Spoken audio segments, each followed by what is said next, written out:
What is cluster feeding? Cluster feeding is a totally normal, though sometimes challenging, part of breastfeeding, where your baby will feed very frequently.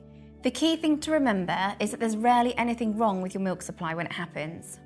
Babies naturally feed more often to help boost your milk production because breast milk works on a supply and demand basis. The more your baby feeds, the more your body makes. In the early days, cluster feeding helps bring in your milk, and later on it can happen for many reasons, such as a growth spurt. But breastfeeding isn't just about feeding. Babies may cluster feed for comfort, when they're overstimulated, teething, unwell, or just to help them sleep. And even though it's totally normal, it can still be tough.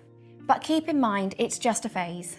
Take care of yourself by staying hydrated, well-nourished, and taking breaks when you can.